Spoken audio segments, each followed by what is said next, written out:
My sister-in-law brought a gift to my daughter's party and said, "This is for your mom to wear so you remember not to be like her." She was standing in front of 30 kids and their parents holding a wrapped box with my name on it, even though it was my daughter Lucy's 7th birthday, not mine. "This isn't my party, why did you get me something?"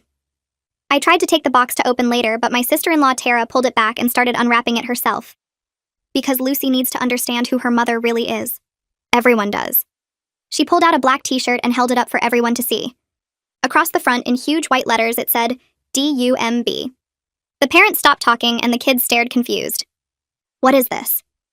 I reached for the shirt, but Tara held it higher and turned so everyone could see it clearly. It's your new uniform. I had 5 made so you can wear one every day to remind Lucy not to end up like you. She pulled out 4 more shirts from the box, all identical with dumb printed across the front. My husband Paul was at the grill with his brother Jason and hadn't noticed what was happening yet. You bought me shirts calling me dumb at my daughter's birthday? I kept my voice low, trying not to make a scene in front of the children, but Tara spoke louder. Not calling you dumb, confirming you're dumb. There's a difference. See, Lucy's been saying she wants to be just like mommy when she grows up, and that's terrifying because you barely graduated high school and work at a grocery store. She needs better role models. She walked over to where Lucy was sitting with her friends. Lucy, sweetie, your aunt got these shirts to help you remember that education matters. Your mom didn't go to college like me, and look where she ended up scanning groceries while I'm a regional manager at a tech company. Lucy looked confused and hurt. My mom's not dumb, Aunt Tara. Tara patted her head condescendingly. Of course she's not, sweetie. She's just academically challenged. That's why the shirt says dumb, which stands for didn't understand more books. She turned to the other parents. I made that up. Clever, right? Better than her just being regular dumb. Paul finally noticed the commotion and came over. What's going on? Tara showed him the shirts. I got your wife her birthday present early. Though technically it's for Lucy's future. If she sees her mom wearing these, maybe she'll study harder to avoid the same fate. Paul grabbed the shirts from her. Are you insane? Why would you make these? His brother Jason walked up with his beer. Actually, I helped design them. Tara said it would be motivational. You know, like those workout shirts that say beast mode, but instead of pretending Nicole's strong, we're acknowledging she's not smart. He high-fived Tara. The font choice was mine, big and bold so no one misses it. Lucy started crying and her friends' parents were gathering their kids to leave. One mother stopped next to me. This is inappropriate. We're going. But Tara blocked her path. Wait, you should hear the best part. Each shirt has something different on the back. She turned the shirt around. On the back it said, Ask me about my GED. She doesn't even have a GED, she has a regular diploma, I said, but Tara rolled her eyes. Same difference. Public school diploma from that trash district might as well be a GED. The other shirts say, college wasn't for me, and I peaked at 17, and my personal favorite, my kid's smarter than me already. She held up the last one proudly. This one's true. Lucy tested into gifted classes which Nicole never could have done. Must be Paul's genes, thank God. More parents were leaving and Lucy was sobbing now. I tried to comfort her, but Tara pulled her away. Don't cry, sweetie. This is for your own good. You need to see what happens when people don't value education. Your mom makes $11 an hour. 11. I make that in 3 minutes. If she'd gone to college like I told Paul to make her do, she wouldn't need these shirts. Paul's mother arrived late and saw the chaos. What happened? Tara rushed over to her. Mom, I was just giving Nicole her birthday gift. Educational shirts to wear around Lucy. She showed her mother-in-law the shirts. Remember how you said you were worried Lucy would inherit Nicole's lack of ambition? This fixes that. Paul's mother took the shirt and examined it. This is cruel, Tara. But Tara snatched it back. Cruel is letting Lucy think working retail is acceptable. Nicole's been at that store for 9 years. 9 years of scanning items and saying have a nice day. No promotions, no advancement, just existing. She turned to the remaining parents. I'm trying to save my niece from that fate. Is that so wrong? Jason jumped in. She's got a point. Kids need to see consequences. Nicole's the consequence of not trying hard in school. He grabbed one of the shirts. These should be in every household where parents didn't go to college. Keep kids motivated. I finally found my voice.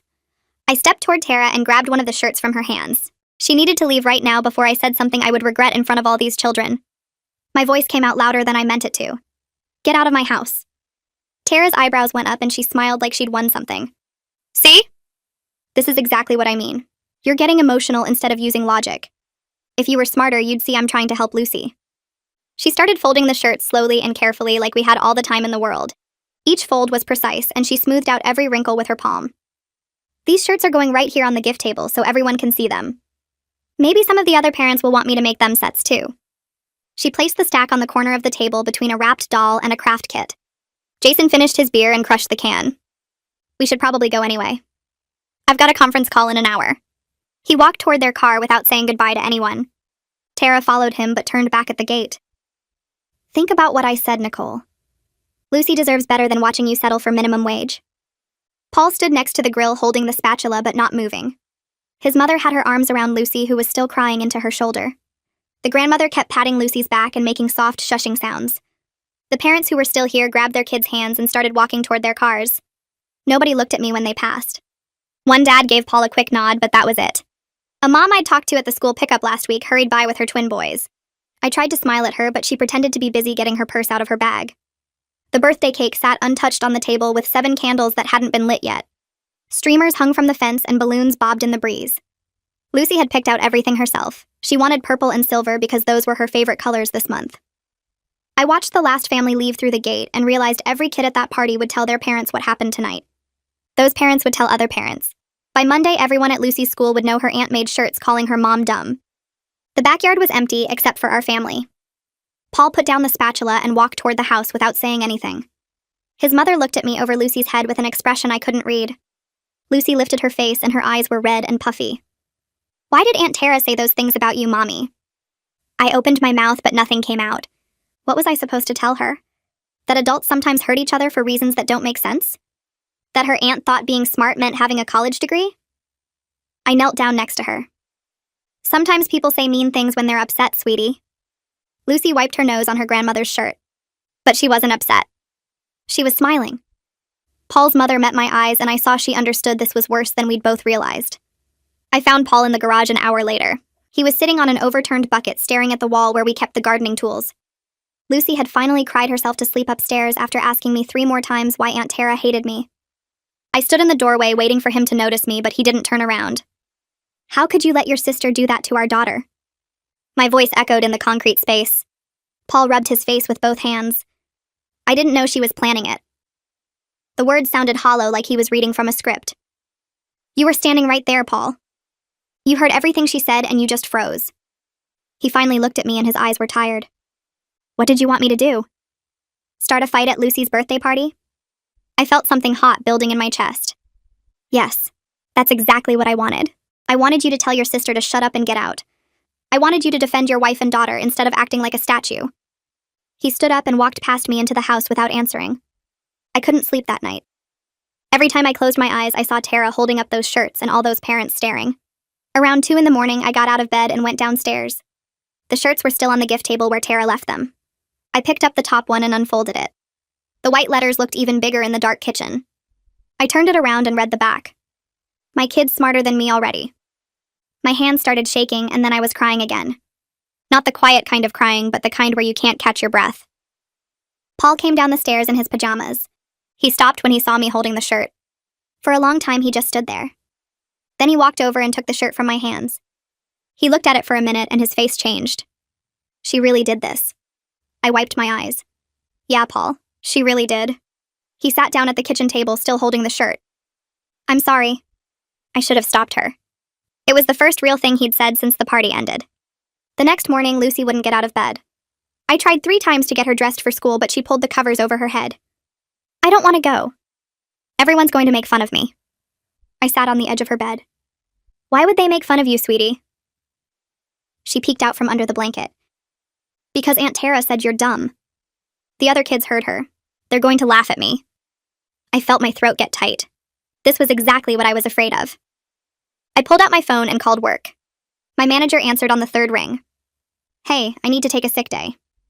It was the first time I'd called in sick in 2 years. I spent the whole day with Lucy. We made cookies and watched her favorite movie, and I told her over and over that having a college degree doesn't make someone smart or important. I'm not sure she believed me, but at least she stopped crying. Paul's mother called while I was washing dishes that evening. Nicole, I need to apologize. I should have stopped Tara before she opened that box. I put the phone on speaker and kept scrubbing a pan. Yeah, you should have. There was a long pause. This isn't the first time she's made comments about you not going to college. She brings it up at family gatherings when you're not around. I stopped scrubbing. What kind of comments? She sighed. Things about how Paul could have done better. How Lucy will probably end up working retail too. I always told her to stop, but I never really pushed back hard enough. I gripped the edge of the sink. Why are you telling me this now? Another pause.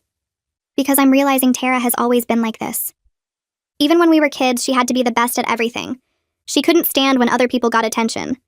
I thought she'd grow out of it, but she just got better at hiding it. I thought about how confident Tara always seemed, how she talked about her job and her salary and her kids' achievements. She doesn't seem insecure. Paul's mother laughed, but it wasn't a happy sound. That's the thing about insecure people, Nicole. They're the best at pretending they're not. Tuesday morning, I drove Lucy to the school. She held my hand tight the whole walk from the parking lot to her classroom. Her teacher was standing by the door greeting students. She smiled at Lucy, but then pulled me aside. Mrs. Carter, can I speak with you for a moment? My stomach dropped. Lucy went inside and I followed the teacher a few steps down the hallway.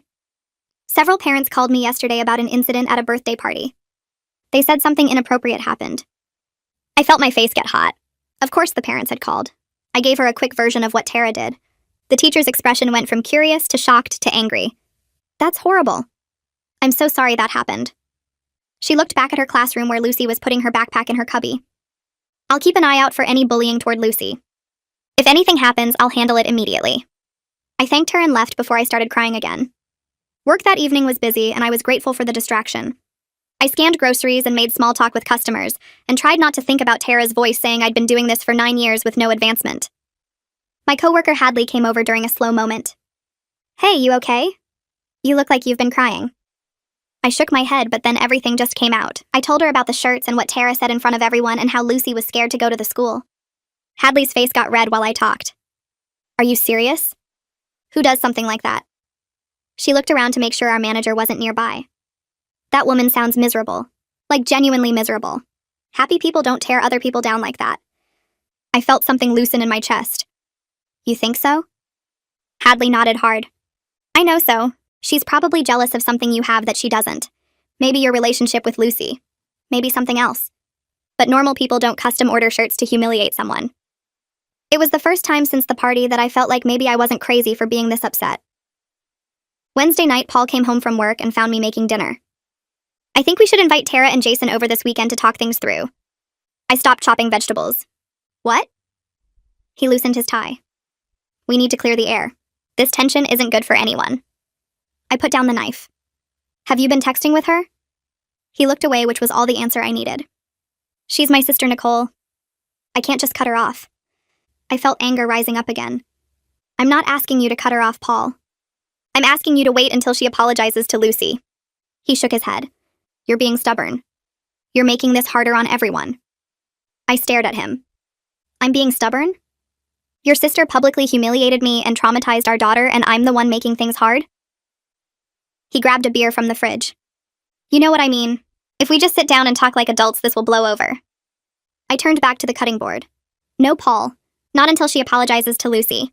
That's not negotiable. Lucy woke up screaming at midnight. I ran to her room and found her sitting up in bed with tears streaming down her face. They were all laughing at me. Everyone at the school was pointing and laughing and calling you stupid. I climbed into bed with her and held her while she cried. It was just a dream, sweetie. Just a bad dream. She wouldn't let go of me. Every time I tried to get up, she grabbed my arm. Don't leave, Mommy. Please don't leave. I ended up sleeping on her floor with a pillow and blanket. The carpet was hard and my back hurt, but I stayed there all night. Watching her sleep, I realized this wasn't going away anytime soon. The party was one day, but the damage was going to last much longer than that. Thursday morning, I woke up still tired from sleeping on Lucy's floor and checked my phone while making coffee. There was a text from Tara sent at 6 in the morning. Hope you've calmed down enough to see I was trying to help Lucy have ambition. She needs to understand the importance of education, and sometimes tough love is necessary. Let me know when you're ready to talk like adults. I read it 3 times looking for an apology that wasn't there. No sorry for humiliating you. No, I shouldn't have done that at Lucy's party. Just more justification wrapped up like she was doing me a favor. The shock I'd been feeling since Sunday started shifting into something harder and hotter in my chest. I deleted the text without responding and got Lucy ready for school. She moved slowly through breakfast and didn't talk much. When I dropped her off, she hugged me longer than usual before going inside. Paul came home Friday evening carrying flowers from the grocery store where I work. He set them on the kitchen table and kissed my cheek. These are for you. I talked to my family and they think maybe we're all overreacting a little. I was stirring pasta sauce and didn't turn around. Overreacting to what exactly? He loosened his tie and grabbed a beer from the fridge. The whole shirt thing. Mom says Tara just has a direct communication style and doesn't always realize how she comes across. Everyone agrees it was poorly executed, but her heart was in the right place. I turned off the stove and faced him. Do you think humiliating your wife in front of 30 people is direct communication? Paul looked at the floor. I think she went too far with the presentation, but the message wasn't wrong. Lucy does need to value education. I felt something crack inside me. The message wasn't wrong? That I'm dumb and Lucy shouldn't be like me? He rubbed his face with both hands. That's not what I meant. I'm caught in the middle here, Nicole. She's my sister and you're my wife and everyone wants me to fix this, but I don't know how. Saturday morning, Lucy came into the kitchen where I was making pancakes and sat at the table watching me. Mom, do you wish you did something else? I flipped a pancake and looked at her. What do you mean, sweetie? She picked at the placemat. Like instead of working at the store. Do you wish you had a different job? I brought her a plate and sat down next to her. I like my job. I get to talk to people and help them find what they need. Lucy poured syrup slowly. Is scanning groceries hard? The question made my throat tight because I heard Tara's voice in it. Not hard exactly, but it takes practice to do it fast and remember all the codes. Why are you asking? She took a tiny bite. Just wondering. Sunday afternoon, she asked if my job was boring, and Monday morning, she wanted to know how much money I made. Each question felt like Tara had planted seeds in her brain that were growing into shame. I watched my daughter getting quieter and smaller and felt rage building. Monday at work, my phone rang during my break. It was Lucy's teacher, Miss Roberts. I wanted to let you know something that happened during sharing time today. Lucy told the class her mom is academically challenged. She used those exact words which seemed unusual for a 7-year-old. I closed my eyes and leaned against the break room wall. What did the other kids say? Miss Roberts spoke carefully. Most of them didn't understand what academically challenged meant, but Lucy seemed embarrassed when she said it, like she was ashamed. Is everything okay at home? I explained about the party and the shirts without going into too much detail. Miss Roberts was quiet for a moment. That's completely inappropriate. No wonder Lucy is struggling. I'll watch for any issues with the other children, but you might want to consider talking to the school counselor. I thanked her and hung up, then sat in the break room staring at nothing. Tara's poison was spreading beyond our house into Lucy's classroom, and soon every kid would know her mom was dumb. I called the school when I got home and asked to make an appointment with the counselor. The secretary said Cordelia May had an opening that afternoon at 4 if I could bring Lucy in. We drove to the school and Lucy held my hand tight walking down the hallway to the counselor's office. Cordelia was younger than I expected with curly red hair and a warm smile. She had toys and books arranged on shelves and invited Lucy to sit wherever she felt comfortable. Lucy chose a beanbag chair and pulled her knees up to her chest. Cordelia asked her how school was going and if anything was bothering her. Lucy looked at me, then back at Cordelia. My aunt said my mommy didn't read enough books. She said mommy is academically challenged and I shouldn't be like her. Then she started crying. Big tears running down her face while she tried to explain about the shirts and the party and how all the parents left. I moved to comfort her, but Cordelia shook her head slightly, so I stayed in my chair watching my daughter fall apart. Cordelia handed Lucy tissues and waited until she calmed down. That sounds really scary and confusing. Can I ask you something, Lucy? Lucy nodded and wiped her nose. What kinds of things is your mom good at? Lucy thought for a minute. She makes me feel better when I'm sad. And she fixes things around the house like when my bike chain came off. And she always remembers everyone's favorite foods, even at big family dinners. Cordelia wrote notes on a pad. Those are important skills. Making people feel better and fixing problems and remembering details about people you care about.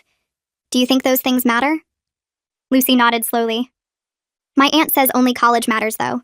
She says people who don't go to college don't have good jobs. Cordelia leaned forward. There are lots of different ways to be smart, Lucy. Your mom sounds smart in ways that help people every single day. Some people are good at reading books, and some people are good at understanding feelings, and both kinds of smart are valuable. Lucy looked at me and I saw something shift in her expression. Not all the way back to normal, but like maybe she was starting to question what Tara told her.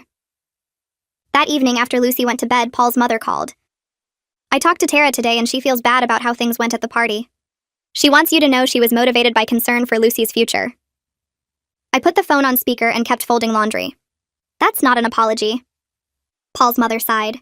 She's trying, Nicole. You know how Tara is. She doesn't always express herself well, but her intentions were good. I picked up one of Paul's shirts and folded it harder than necessary. Her intentions don't matter. She humiliated me in front of my daughter and 30 other people. She made Lucy ashamed of me. Good intentions don't excuse cruelty. Paul's mother was quiet. I understand you're hurt, but families need to forgive each other. Holding grudges only makes everyone miserable. I stopped folding. I'm not holding a grudge. I'm protecting my daughter from someone who thinks it's okay to tear me down to teach her a lesson. That's not the same thing. Work Tuesday felt like the only place I could breathe normally. Hadley asked how Lucy was doing, and I told her about the counseling appointment. She got mad all over again. That woman needs therapy herself if she thinks publicly shaming someone helps kids learn. Other coworkers came over during slow times to chat, and several customers I'd known for years stopped to talk. Mrs. Bell asked about Lucy's birthday, and I gave her the short version. She shook her head. Family can be cruel sometimes, but you're a good mother. I see how you treat people here, and that matters more than any degree. I rang up her groceries and felt something loosen in my chest. I'd been working at this store for 9 years and built relationships with people who saw me as more than just the person scanning their items. Tara could call my job worthless, but these connections meant something. They were real, and they mattered even if they didn't come with a fancy title. Wednesday night, Paul came home looking exhausted. He dropped his briefcase by the door and sat on the couch without taking off his shoes. My family group chat has been going crazy. Everyone's talking about the situation. I sat next to him. What are they saying? He rubbed his eyes. Most of them think Tara went too far, but they also think you're being too sensitive. Jason keeps defending her, and my cousins are split. Mom's trying to play peacemaker, and my dad says we all need to grow up and move on. I felt my marriage straining under the weight of all these opinions. What do you think, Paul? He looked at me, and I saw how tired he was of being pulled in different directions. I think my sister was cruel, and you have every right to be angry. But I also think we can't avoid her forever, and at some point we need to figure out how to coexist as a family. I wanted to scream that coexisting shouldn't mean accepting cruelty, but I was too tired to fight. Lucy's next counseling session Thursday afternoon revealed more damage than I'd realized. Cordelia asked her how school was going, and Lucy said her stomach hurt every morning before class. What makes your stomach hurt? Cordelia asked gently. Lucy twisted her hands together. I'm worried the other kids found out about my birthday party. What if they know Aunt Tara thinks my mom is dumb? What if they start thinking it too? Cordelia looked at me with concern. Lucy's experiencing anxiety related to the incident. I'd like to continue seeing her weekly for now, and I think family therapy might be beneficial. After the session, I mentioned family therapy to Paul, and he got defensive. We don't need therapy. We need my sister to apologize and everyone to calm down. Therapy makes it sound like we have serious problems. I stared at him. Paul, our daughter, is having stomach aches because she's afraid kids will find out her aunt publicly humiliated her mother. That is a serious problem. He refused to look at me when I told him that, just stared at his coffee mug like it might give him an answer he wanted to hear better than mine. I went upstairs to check on Lucy before heading to my shift, and found her sitting on her bed holding one of her stuffed animals and staring at nothing. She looked up when I came in and tried to smile, but it didn't reach her eyes. I kissed her forehead and told her I loved her, and she nodded but didn't say it back, which made my chest hurt in a way I couldn't fix by just being there. Work became the only place I felt like myself anymore. I picked up every extra shift the store offered and spent my days scanning groceries and bagging items and helping customers find what they needed. The repetitive motions calmed me down, and I didn't have to think about Tara or Paul or Lucy's sad face. Matthew noticed after about a week of me working doubles and closing shifts that I hadn't taken off. He caught me in the break room during my lunch and sat down across from me with his own sandwich. He asked if everything was okay at home, and I felt my eyes start to water before I could stop them. I tried to laugh it off and said I just needed the money, but he gave me this look that said he knew I was lying. He told me he'd been a manager long enough to recognize when someone was hiding at work instead of going home. That made me cry for real, and I had to grab napkins from the dispenser to wipe my face. He waited until I calmed down and then said, if I ever needed to talk, his door was always open. The kindness in his voice broke something loose in me, and I ended up telling him about the party and the shirts, and how my own family thought I was worthless. Matthew listened without interrupting, and when I finished, he shook his head and said that was one of the cruelest things he'd heard in his 15 years managing this store. Then he surprised me by saying he had an MBA from a good business school, but he'd started here as a bag boy when he was 16. He worked his way up over the years because he genuinely loved the work and the people in this community. He said education opened doors, but what mattered more was showing up every day and treating people with respect, and being someone others could count on. I'd never thought about my own work that way before. I just saw it as a job that paid the bills and nothing more. But Matthew made it sound like dedication and reliability were valuable things worth being proud of. He told me I was one of his best employees because I never called in sick, and I helped train new people without being asked, and customers requested my register line because I made them feel welcome. Hearing that made me realize I'd let Tara's voice become louder in my head than my own sense of what I was good at. Friday rolled around and Paul mentioned his family was having a gathering at his parents' house. He said it casually, like of course we'd be going, and I felt my stomach drop. I told him I wasn't ready to see Tara yet, and he got this frustrated look on his face. He said I was punishing his whole family for his sister's mistake and making him choose between his wife and everyone else. I tried to explain that I wasn't punishing anyone, but I needed time to heal before I could sit across a table from the woman who humiliated me in front of 30 people. Paul said families fight sometimes and we needed to move past it. He grabbed his keys and left without waiting for me to respond. Lucy heard us arguing and came downstairs asking if Daddy was mad at me. I told her no, and that adults sometimes disagree, but it would be okay. She didn't look convinced. Paul went to the gathering alone, and I spent the evening helping Lucy with a puzzle and trying not to watch the clock. No. He came home after midnight, stumbling through the front door, and I knew immediately he was drunk. I helped him to the couch and got him water, and he started talking about how everyone at the party asked where Lucy and I were. He said Tara made a joke about me probably needing the weekend to study for my GED test. Some of his cousins laughed, and his mom tried to change the subject, but the damage was done. Paul admitted this while looking at the floor, and I felt something crack inside my chest. I asked him if he defended me, and he said he told them to drop it, but his voice was quiet and ashamed. I realized then that he hadn't actually stood up for me. He'd just asked people to stop talking about it, which wasn't the same thing at all. I went upstairs and cried into my pillow so Lucy wouldn't hear.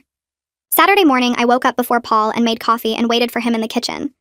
When he finally came down looking hungover, I told him we needed marriage counseling. He groaned and said I was being dramatic and that families fight sometimes. I cut him off and said what happened at Lucy's party wasn't a fight. It was calculated public humiliation designed to make me feel small in front of everyone we knew. He tried to argue that Tara just had strong opinions about education, and I snapped back that strong opinions don't require custom-printed shirts. Paul said counseling was expensive and we didn't need it. I told him we couldn't afford not to go because I didn't trust him anymore to protect our family from his sister's cruelty. That got his attention. He stared at me for a long moment and I saw him realize I was serious. He said he'd think about it, which wasn't yes, but it wasn't no either. Sunday afternoon, Lucy asked me if we were going to see Aunt Tara again. I said maybe someday when everyone had calmed down and she looked relieved instead of sad. That surprised me, so I asked her why. She twisted her hands together and admitted that Aunt Tara always made comments about our house being smaller than hers or our car being older. She said Tara would point out that her kids had nicer toys and went to a better school. I felt anger wash over me as I realized this superiority thing had been going on for years. I'd been too polite to call it out and too worried about causing family drama. Lucy said she loved Aunt Tara, but sometimes being around her made her feel bad about our family. I hugged her and told her our house and car and everything we had was enough, and that comparing ourselves to others was a trap that made nobody happy. Monday I went back to work, and Matthew pulled me aside before my shift started. He said he'd been thinking about our conversation from last week and wanted to talk to me about something. We went to his office and he closed the door and told me he'd been impressed with my reliability and problem-solving skills over the years. Then he said there was an assistant manager position opening up next month and asked if I'd be interested in applying. I laughed because I thought he was joking, but his face stayed serious. I told him I didn't have the qualifications for management and he smiled like he'd been expecting me to say that. He said I'd been informally managing shifts for years whenever I helped train new employees, or handled difficult customers, or covered for people who called in sick. The company valued experience over degrees, and he thought I'd be perfect for the role. I went home that night feeling lighter than I had in weeks. I told Paul about the assistant manager opportunity while we were making dinner, and instead of being excited, he got quiet. He said I should be realistic about my limitations. I stopped chopping vegetables and stared at him. I asked what he meant, and he said management positions required skills I might not have. I realized in that moment that he'd internalized his sister's view of me. He actually believed I wasn't capable of more than scanning groceries. Something shifted in how I saw our marriage right then. I'd been thinking of us as a team, but he'd been thinking of himself as better than me this whole time. I finished making dinner in silence, and we ate without talking, and I wondered how long he'd felt this way. Lucy had her counseling session with Cordelia later that week, and I sat in the waiting room while they talked. When the session ended, Cordelia asked to speak with me and said Lucy had a good week at the school with no incidents. She said Lucy was processing the party trauma in healthy ways and developing resilience. Then she told me something that made my eyes water. Lucy had mentioned in session that she'd been watching me more carefully lately. She noticed that I helped people at work and at home. She noticed that I was kind to strangers and patient with her when she was upset. She said those things made her proud to be my daughter. Cordelia smiled and said Lucy was learning that worth came from character, not credentials. I left that session feeling like maybe we'd get through this after all. I walked to the break room Tuesday morning and grabbed the assistant manager application from the bulletin board. My hands shook while I unfolded it and read through the requirements. 9 years of experience preferred. I had that. Strong customer service skills. I'd helped hundreds of customers every shift. Ability to train and supervise team members. I'd trained every new hire for the past 3 years. I sat down with a pen and started filling in the boxes. Under accomplishments, I wrote perfect attendance for 9 years straight. I listed the employee training sessions I'd led, even though nobody called them that officially. I wrote about the customer service awards from corporate that came every year and sat in my locker because I never thought they mattered. The application asked why I wanted the position, and I stared at the blank space for 10 minutes. Finally, I wrote that I loved helping people and wanted to grow with the company. It sounded simple, but it was true. I turned in the application to Matthew's office before my shift started, and he smiled when he saw it. He told me he'd schedule my interview for next week, and I nodded, even though my stomach felt tight with worry. Hadley found me stocking shelves an hour later and pulled me aside near the dairy section. She said she heard I applied for assistant manager and started listing things I was good at before I could respond. Inventory management because I always knew when we were running low on popular items. Conflict resolution because I'd calmed down angry customers who other workers couldn't handle. Team coordination because people asked me questions instead of bothering Matthew during busy shifts. I told her those weren't real skills, and she grabbed my shoulders and said Tara's voice was still in my head, making me think I wasn't capable. She made me practice interview answers right there between the milk and yogurt. She asked what my biggest strength was, and I said I showed up on time. She said that was good, but I needed more. So we kept going until I could list 5 things without hesitating. Paul's mother called that night while I was making dinner. She said Tara had been thinking about everything and wanted to move past the incident for Lucy's sake. I stirred the pasta and asked what moving past it meant. She said maybe we could all meet somewhere neutral and talk things through as a family. I told her I'd be willing to meet, but only after Tara wrote a genuine apology letter to Lucy first. The line went quiet for a few seconds. She asked if I was setting conditions, and I said yes, I was, because Lucy deserved a real apology before we pretended everything was fine. She sounded surprised, but said she'd talk to Tara about it. Matthew called me into his office Friday afternoon and said my interview was scheduled for Monday at 2. I thanked him and went back to my register with my heart beating fast. That evening, Paul came home and said his family had been texting him all day about fixing things with Tara. He looked tired when he sat down at the kitchen table. He said everyone was pressuring him and he was exhausted from being stuck in the middle of this mess. I put down the dish I was washing and told him he wasn't in the middle. I said he was supposed to be on his wife and daughter's side, not balancing between us and his sister like we were equal options. He stood up and said I was making this harder than it needed to be. I asked how I was making it hard by expecting him to defend his family from someone who publicly humiliated us. He said Tara was his family too, and I was being unfair. We argued louder than we had in years. I told him his sister called me dumb in front of 30 people and traumatized our daughter. He said Tara apologized already, and I was holding a grudge. I said she never apologized, she just justified what she did. He grabbed his keys and said he needed space. Lucy's voice came from the stairs asking if we were getting divorced because of Aunt Tara's shirts. We both stopped and turned to see her standing there in her pajamas with tears running down her face. Paul dropped his keys and went to her immediately. I followed and we both hugged her and promised we weren't getting divorced. She cried into my shoulder and asked why we were fighting so much. I told her we were figuring some things out, but we loved each other and we loved her. Paul carried her back to bed and we stayed with her until she fell asleep. Later that night, Paul admitted he'd been scared to say what was really bothering him. We sat on the couch in the dark, and he told me he'd always felt less than Tara. She was the successful one with the big salary and important job title. He was just a middle management accountant who made decent money but nothing impressive. He said her approval mattered to him more than he wanted to admit. He said he didn't know how to choose between his sister and his wife, because choosing felt like losing someone either way. I felt sad listening to him because I realized he'd been carrying this for years. Sunday morning, I asked Paul to sit down at the kitchen table because we needed to talk seriously. I explained that setting boundaries with Tara wasn't about rejecting her or cutting her out of our lives. I said it was about protecting Lucy from ongoing harm. I told him we could have a relationship with his family, but not at the cost of our daughter's self-esteem and mental health. He listened without interrupting. I said Lucy needed to see her parents standing up for her and teaching her that people don't get to treat you badly just because they're family. He nodded slowly and said he understood. He admitted he'd been so focused on keeping peace that he forgot his first job was protecting his daughter. Monday afternoon, my phone rang during lunch and Matthew's name showed up. I answered, and he offered me the assistant manager position with a raise to $16 an hour. I couldn't speak for a few seconds because I was so shocked. He asked if I was still there, and I said yes, and thank you over and over.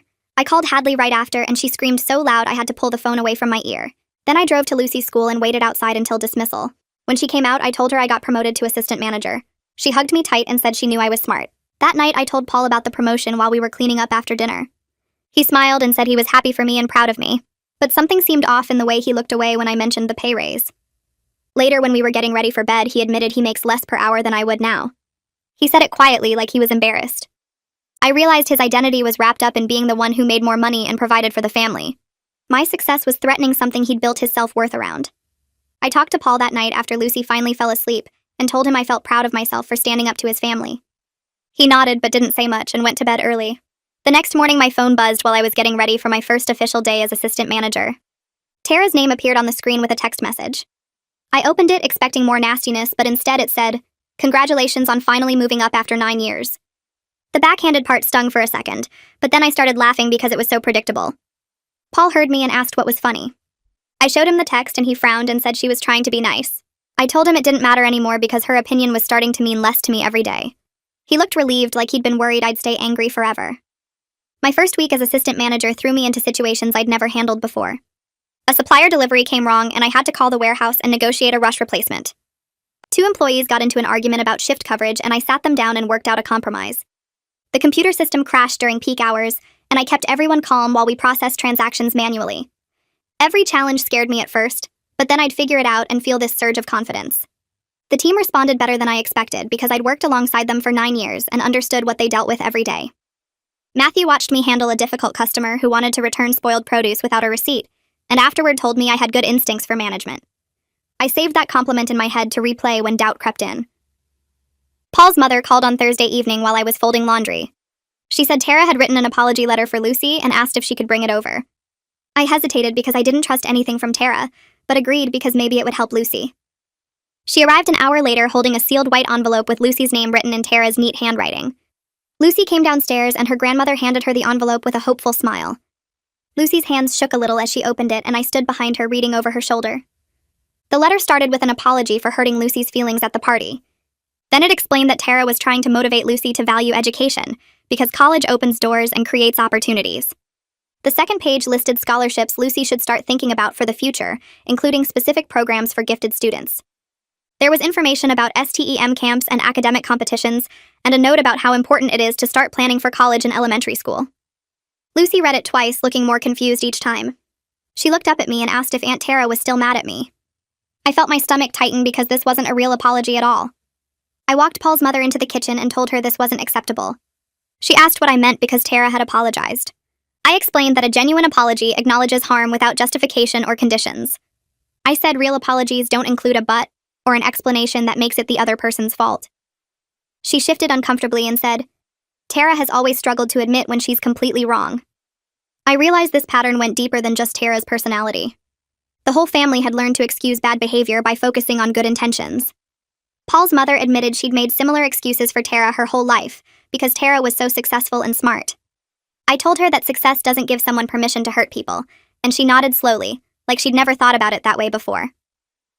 2 weeks into my new position, a customer came in furious because we'd sold her expired milk. She was yelling and demanding to speak to the owner and threatening to report us to health inspectors. I stayed calm and listened to everything she said without interrupting. Then I apologized sincerely and explained our quality control process and how this mistake happened. I gave her a full refund plus a gift card and personally checked every dairy product on the shelf while she watched. She left satisfied and apparently called the district manager to praise how I handled the situation. The district manager sent Matthew an email specifically mentioning my problem-solving skills and professional attitude. Matthew printed it out and showed it to me in his office. I read it 3 times and then saved a photo of it on my phone to look at when I doubted myself. Lucy's counseling appointment that week brought unexpected progress. Cordelia called me back after the session and said Lucy had a breakthrough. Lucy told her she decided her mom is smart in different ways than Aunt Tara, and that both kinds of smart are okay. She said her mom is good at helping people and fixing problems and making people feel better. Cordelia explained that Lucy was developing healthy perspective and resilience. She recommended we space out sessions to once a month instead of weekly, because Lucy was processing everything in constructive ways. I cried in the parking lot after that call because my daughter was going to be okay. That night I told Paul we needed marriage counseling. He asked why, and I said because I can't keep living with someone who won't defend me to his family. He got defensive and said he was trying his best. I told him his best wasn't good enough when it came to protecting his wife and daughter from cruelty. He went quiet for a long time and then finally agreed. Our first session the following week felt awkward and tense. The therapist asked us each to describe the main issue, and Paul talked about feeling caught between his family and me. I explained that his conflict avoidance enabled Tara's behavior and hurt me deeply. The therapist helped Paul see how his silence at the party sent Lucy a message that what Tara did was acceptable. He looked shocked, like he'd never connected those dots before. 3 weeks after the party, my phone buzzed with another text from Tara. This one asked if we could meet for coffee, just the two of us. I stared at it for 10 minutes, trying to decide.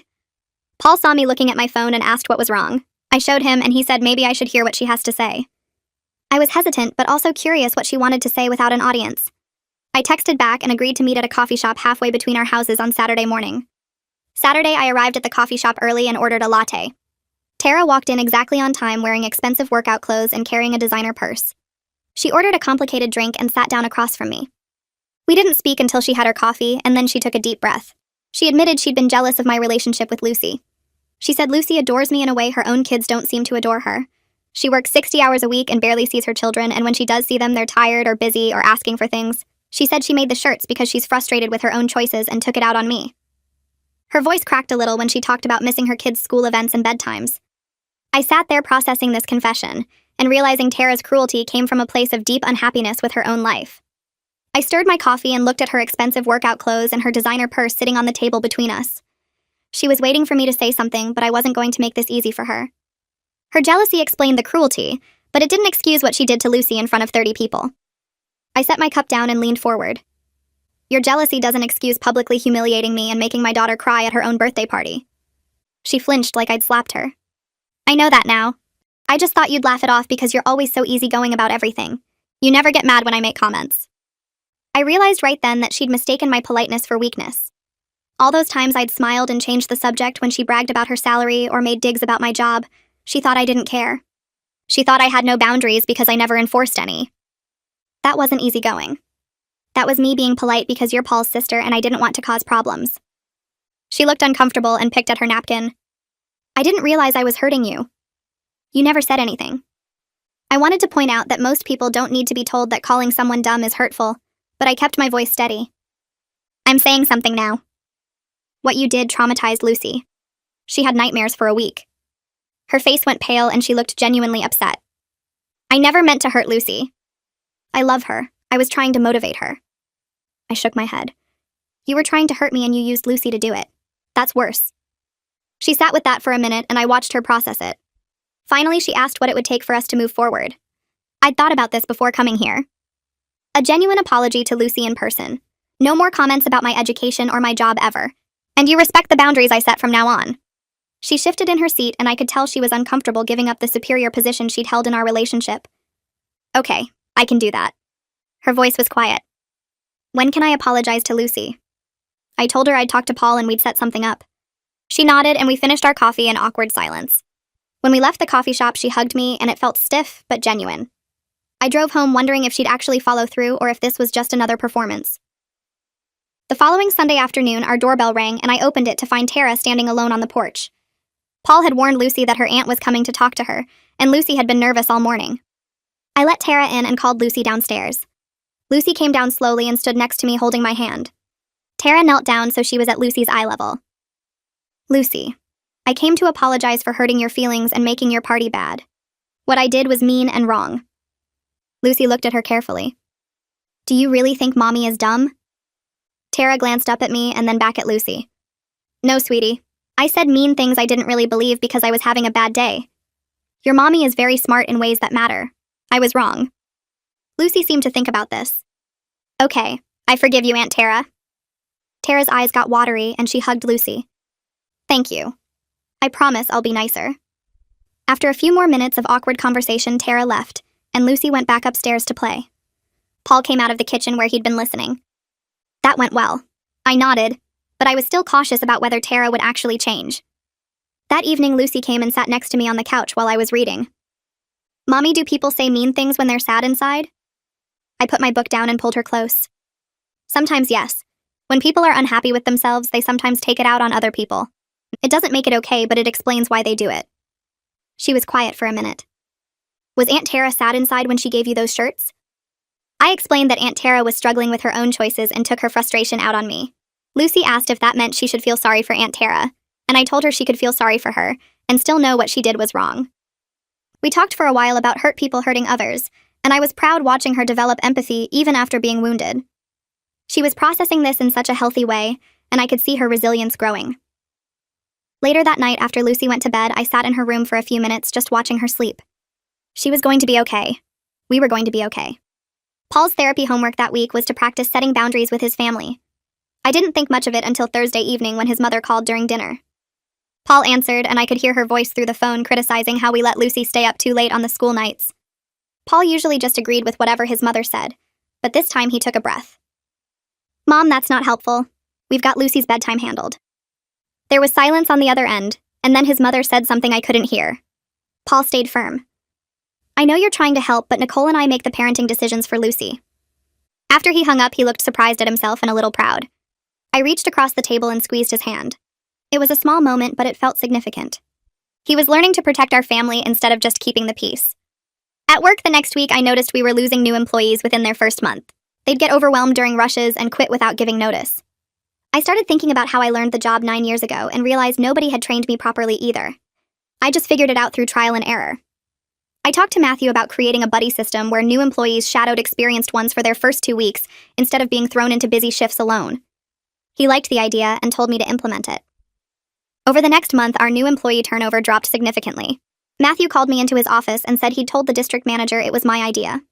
The district manager visited our store the following week specifically to talk to me about my training approach.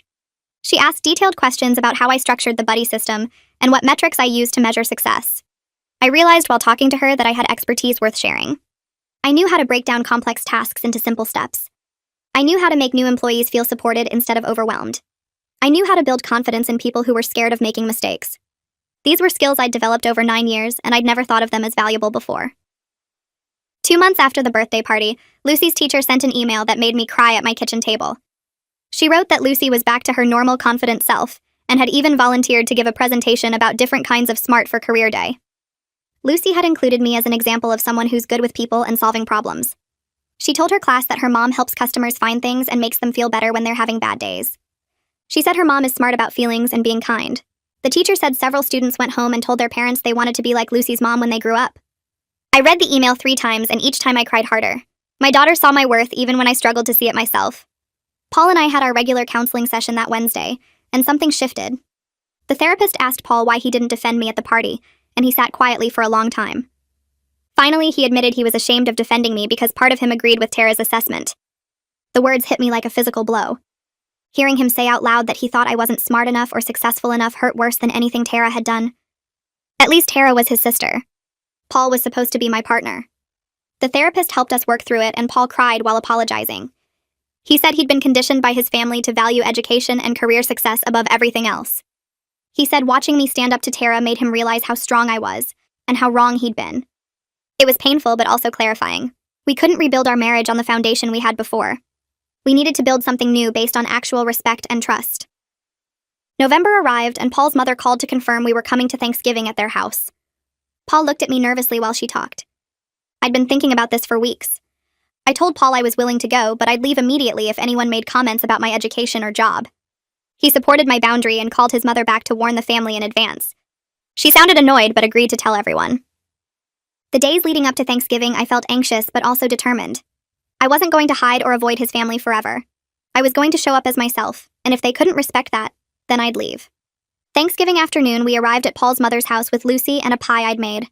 Tara was already there with Jason and their kids. She came over immediately and complimented my promotion to assistant manager.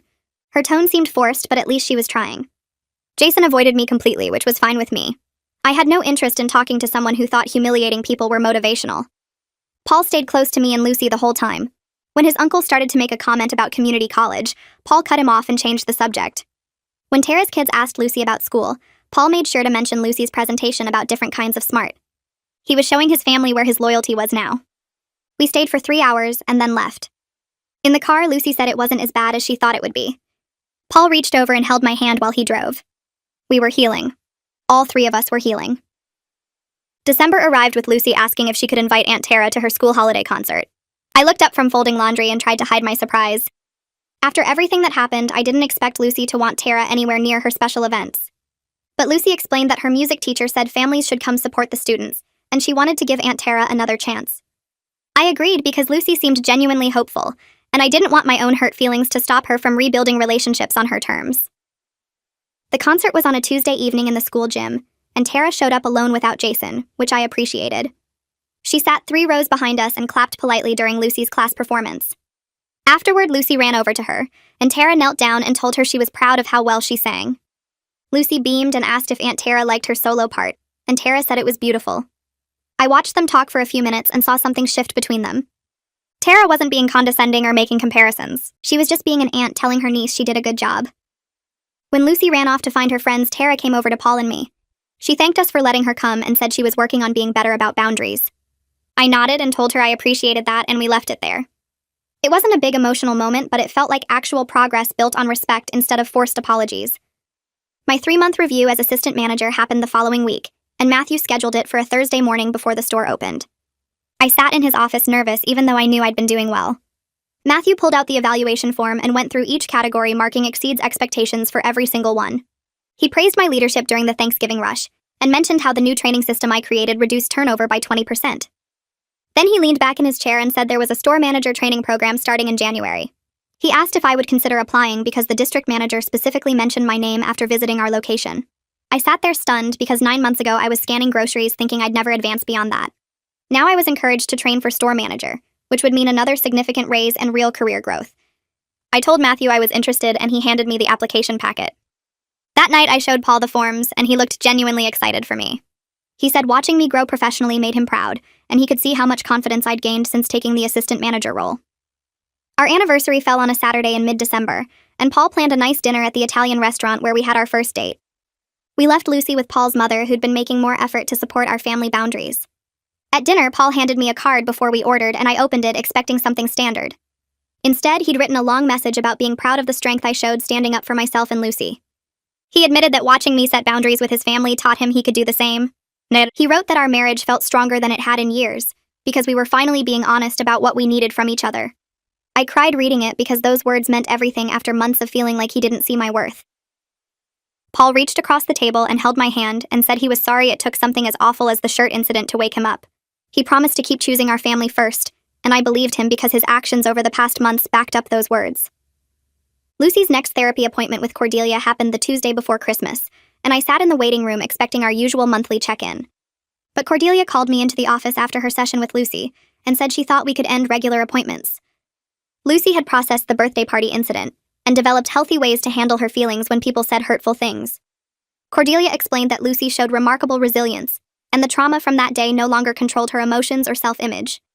She recommended we call if any issues came up, but didn't think Lucy needed ongoing therapy anymore. That night after dinner, Lucy was helping me clear the table and suddenly said she was glad Aunt Tara made her mad at the party. I stopped loading the dishwasher and asked why. Lucy said because it helped her see how strong her mommy is, and now she knows being strong matters more than being perfect. She said watching me stand up to Aunt Tara taught her she could stand up for herself too.